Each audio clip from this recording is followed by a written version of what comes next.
Bonjour à tous les amis, j'espère que vous allez bien. Très heureux de vous retrouver comme tous les dimanches. Préparons notre semaine de trading ensemble. On regarde les indices, quelques paires de devises, matières premières, métaux précieux. On regarde un petit peu le marché. Quelles sont les news à venir pour la semaine prochaine et qu'est-ce qui s'est passé un petit peu dernièrement pour se nourrir du contexte. On a eu une belle baisse semaine dernière des indices américains, une belle consolidation, belle correction. Notamment à cause de la dégradation de la note des États-Unis, passée de AAA à AA+, ce qui a pesé bien sûr sur la tendance, ce qui a permis de relever notamment les taux à 10 ans aux États-Unis et donc voilà, faire une sorte de transfert de flux et une dévente avec des vendeurs qui ont la main, puisqu'on a vu des tentatives de rebond sur cette fin de semaine, même si on en a un petit peu profité avec un bel achat vendredi sur le Nasdaq, mais en fin de séance, il a tout perdu. Et donc pour l'instant, on a les vendeurs qui ont la main, même si on arrive sur des gros niveaux. Alors les grosses news sont passées, les gros résultats sont passés, la Fed est passée, les NFP sont passés. On aura les ventes au détail, si je ne m'abuse, lundi au programme de notre calendrier économique. Mais voilà, il va falloir rester prudent, faire attention. On arrive encore une fois sur des gros niveaux, mais voilà, faire le trading le plus propre possible. Moi, en ce moment, j'ai un nombre de trades assez réduit qui va être entre 3 et 6 par semaine, donc c'est pas énorme. On essaie vraiment d'aller sur de la qualité, quelques contre-tendances de temps en temps, mais principalement plutôt du suivi de flux. Et puis voilà, on surveille et on reste extrêmement sélectif. Et c'est plutôt pas mal. On va essayer de faire en tout cas une belle semaine prochaine. Voilà, faites attention à pas trop être dans le marché. Je sais que c'est assez dur. J'en discutais avec un membre de la communauté au téléphone tout à l'heure, voilà, qui m'a demandé quelques conseils. Il faut faire attention à ne pas être absorbé par le trading et qui parfois peut déclencher des trades d'ennui parce qu'on est devant les écrans, on a l'habitude tous les après-midi d'être en live, sur les marchés et puis des fois il n'y a pas grand-chose à faire, le marché est soit illisible ou soit il n'y a pas de tendance ou soit il y a eu justement un gros mouvement et voilà, parfois on peut être forcé de tenter des choses et il faut faire attention à ne pas avoir cet esprit, cette approche joueuse parce que voilà, ça peut coûter cher même si effectivement, on en parle encore beaucoup sur les réseaux sociaux en ce moment des propres firmes. Il y a plein d'influenceurs même qui parlent des propres firmes, j'ai vu ce week-end. Voilà, ça reste à mon sens, et peut-être que je ferai une vidéo là-dessus, un excellent effet de levier pour quelqu'un qui sait trader, mais ça n'empêche pas d'apprendre à trader. Ce que je veux dire par là, c'est que si tu ne sais pas trader sur 500 euros, tu ne sauras pas plus trader sur 100 000 euros ou même dollars. Et donc, faire attention à ça. C'est pas une magie et je comprends qu'on puisse se dire bah oui, avec 100 000 ou avec 200 000 c'est plus facile, c'est clair que je vais réussir à faire 3-4 000 dollars par mois easy, mais non, il faut pas en oublier la base, la source, c'est d'apprendre à trader. Et même si aujourd'hui il y a des solutions qui permettent d'avoir du capital et que c'est génial parce que quelqu'un qui est bon et qui est rentable et qui sait trader sur 1000 balles mais qui n'a pas forcément le capital pour aller au-delà, qui n'a pas forcément les économies pour ça, il peut se retrouver avec plusieurs centaines de milliers de dollars. Ça, c'est quand même génial. Mais au final, on en a déjà parlé. Combien de pourcents de personnes réussissent ces challenges et combien de personnes réussissent à faire des retraits? Effectivement, très peu sur la totalité des gens qui tentent des challenges. Donc, il faut faire attention. Je suis toujours pro propre firme. J'aime beaucoup. C'est un excellent effet de levier. Mais il ne faut pas oublier la base, il faut apprendre à trader. Et ce ne sera pas plus facile avec 200 000 qu'avec 1000. Donc il faut quand même revenir à l'essentiel, je pense, apprendre à trader techniquement, mais surtout apprendre la discipline, la gestion émotionnelle, ne pas avoir peur quand il y a un setup, tenir son plan jusqu'au bout, savoir ne pas faire de l'overtrading, etc. Tout ce que j'essaie de vous enseigner au maximum. Moi, voilà, je ne suis pas le plus fort techniquement, j'ai mon expérience, mais par contre, c'est vrai qu'au niveau discipline, je pense que c'est ce qui va faire la différence entre quelqu'un qui va venir se former avec nous et quelqu'un qui essaye tout seul. Il y a plein d'autres formateurs, il y a plein d'autres stratégies qui fonctionnent très bien, bien sûr, et on les félicite. Mais voilà, discipline et encore une fois, les propres firmes, c'est génial, mais ce n'est pas une solution miracle qui va vous rendre millionnaire. Si vous ne savez pas trader, vous ne saurez pas trader sur 200 000 dollars ou plus. Je tiens à le rappeler. On fera sûrement une petite vidéo là-dessus. Allez, on va commencer tranquillement donc avec le Dow Jones. Indice américain, l'indice américain que je préfère, il est tatoué sur mon poignet, juste ici, vous ne le voyez peut-être pas jusque-là, mais il y a YM de tatoué, je ne sais pas pourquoi, non, mais j'avais perdu un pari avec les abonnés, ça fait partie de moi, c'est dans ma peau. Les gens me demandent, des fois ils me disent, mais c'est quoi ça, c'est une date, c'est l'anniversaire de qui? Je leur dis non, c'est le Dow Jones. Ça alors les aide pas, parce que beaucoup de gens ne savent pas ce que c'est le Dow Jones. Ah oui, d'accord. Mais voilà, il est là. Et j'en ai fait un d'ailleurs récemment aussi par là. Je vous montrerai ça plus tard. En tout cas, le Dow Jones, il est dans une phase de correction. On le voit, ce joli canal, en tout cas cette belle résistance oblique en hebdomadaire qui a bien fonctionné. Je vous en ai parlé depuis une dizaine de jours de ce canal qui avait été cassé, réintégré. On a d'ailleurs validé une belle divergence baissière. Voilà, je pense qu'il en a encore un petit peu sous le pied. Après, on verra que le vrai boss, hein, c'est le Standard & Poor's. Il est déjà sur un niveau. Le Nasdaq est déjà sur un niveau. Il peut arriver qu'ils évoluent un petit peu comme ça de façon décorrélée. Moi, je dirais qu'il faut commencer à surveiller la zone qui est un petit peu en dessous ici, une zone de polarité. Polarité, ça veut dire quoi? Ça veut dire j'ai été résistant, je peux devenir support. C'est pas fait encore. C'est aussi à peu près la moyenne mobile 50. Et quand on fait un petit Fibonacci, c'est aussi 50%. Donc, je te donne deux, j'en reprends un. La moitié de la hausse est corrigée. Ça a du sens. Donc, je ne vais pas m'énerver cette semaine avant cette zone-là pour ce qui est des trades plutôt dits contre-tendance. C'est-à-dire qu'à court terme, on le voit en 4 heures, on a validé un joli double top avec presque, même si ça a été réattaqué par la tentative de rebond, un presque parfait pullback. En 1 heure, on est en flux très baissier. Donc voilà, ça veut dire quoi? Ça veut dire que pour l'instant, je vais plutôt privilégier le suivi de flux. On va quand même attendre de voir ce qui va se passer lundi en début de séance, mais au vu du faux rebond technique, plutôt essayer de tenter des ventes si on n'est pas trop proche de cette zone des 34 800. Et donc, ça va être qu'à partir, donc pour vous donner un schéma, voilà, alors après, on peut ouvrir en hausse et puis faire ça lundi, donc forcément, ça va annuler mon plan.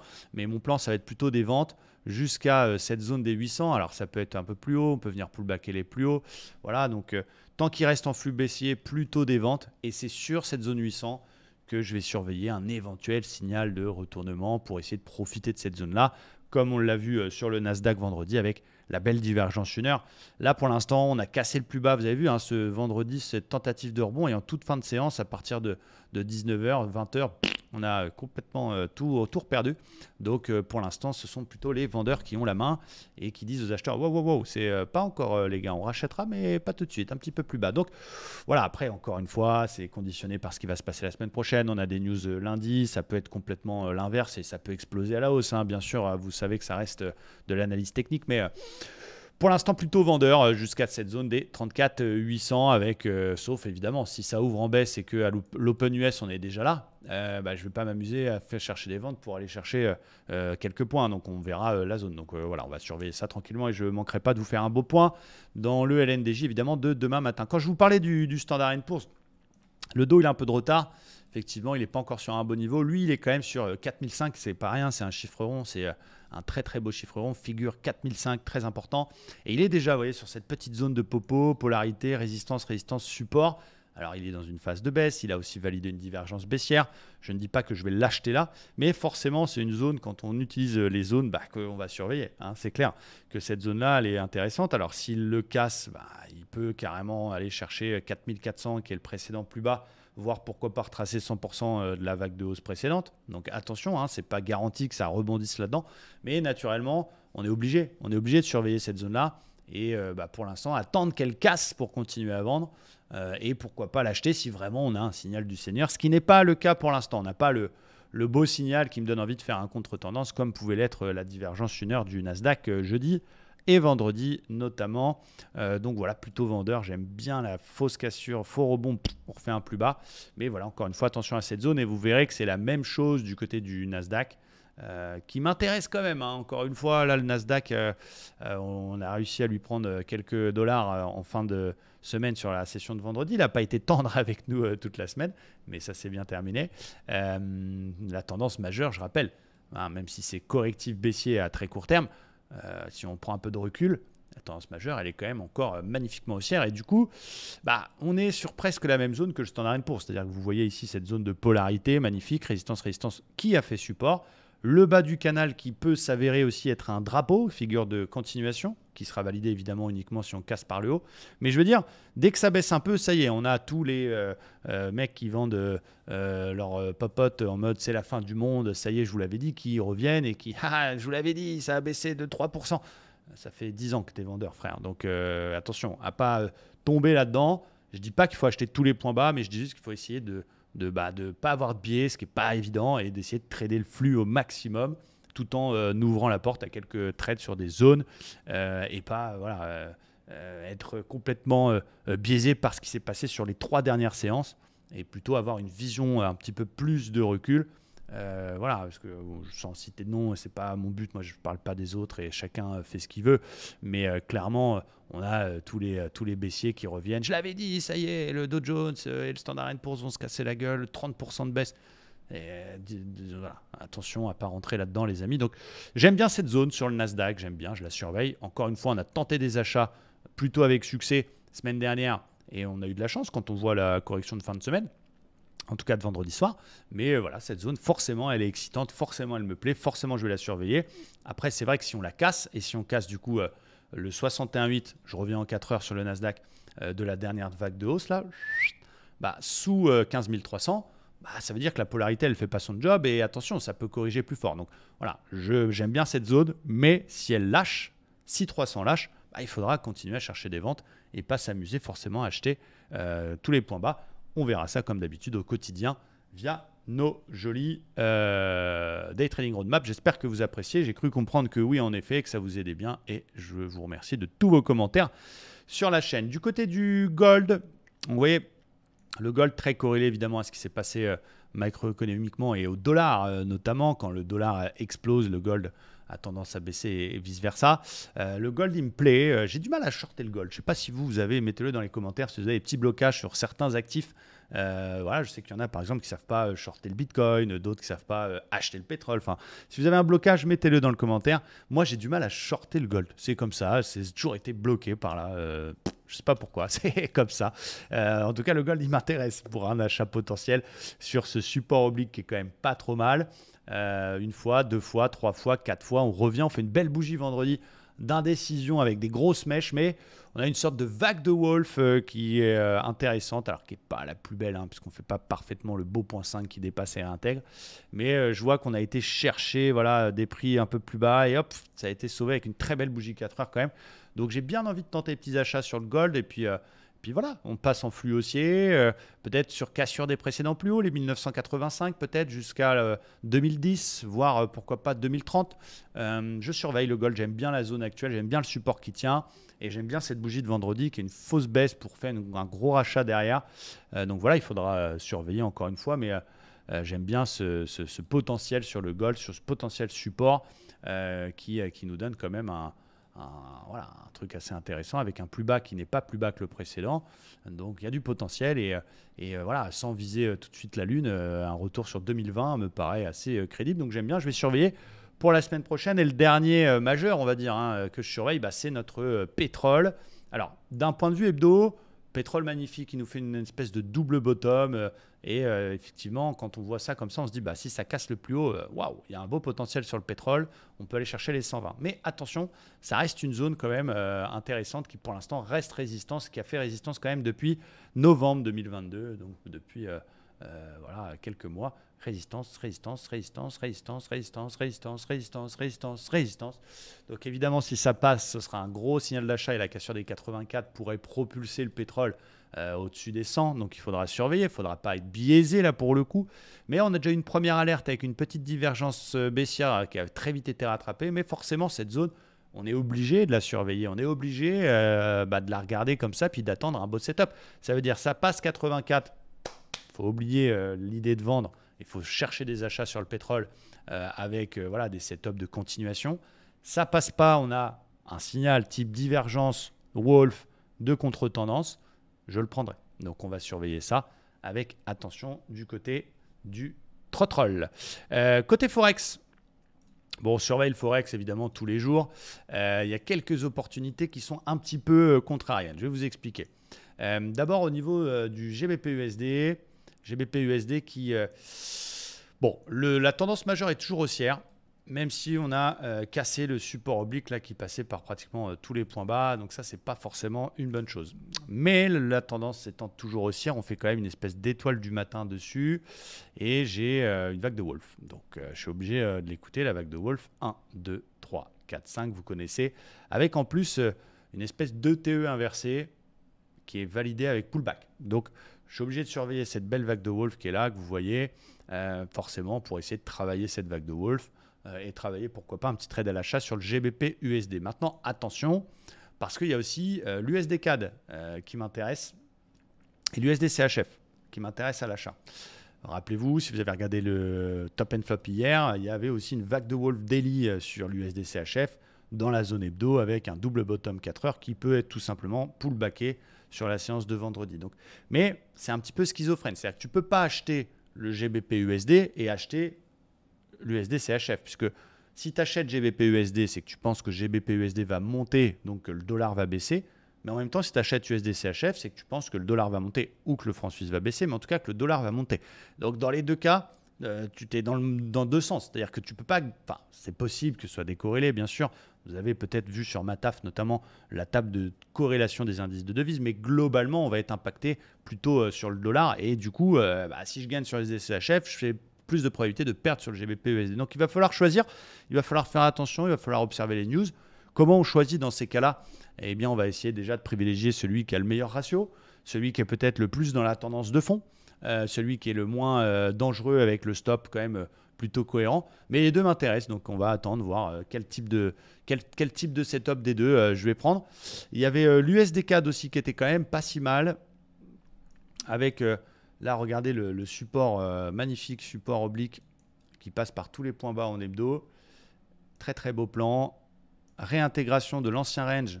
On a fait range, on casse, on fait un double bottom, donc quand même plutôt pas mal. Et donc mon idée là-dessus, c'est de laisser monter un chouille pour vraiment qu'il nous fasse un vrai plus haut, histoire de bien valider la théorie de dos. Petite correction, on vient rechercher un FVG autour des 61,8 pour essayer de rentrer plus bas sur un repli pour aller chercher le plus haut précédent qui est la zone vers 1,3640. Donc voilà un peu, oui, ça reste très imagé. Pour l'instant, c'est un plan. On ne sait pas si ça va se passer comme ça, bien évidemment. Mais j'aime bien ce plan, donc j'aime bien sur l'USD-CAD. Mais pareil, si j'achète l'USD-CAD, je ne peux pas acheter le GBP-USD. Ou en tout cas, je vais en gagner sur un et pas sur l'autre. On va essayer de voir aussi au niveau des news, etc. On va rester très prudent. Il y avait NZD-USD, du coup, pour aller dans l'autre sens, qui me plaît aussi à surveiller, qui est dans une zone de bas de boîte de range, une sorte de zone d'accumulation comme ça, tout en range, vous la voyez ici, cette grosse zone là qui est une sorte de boîte, tout simplement.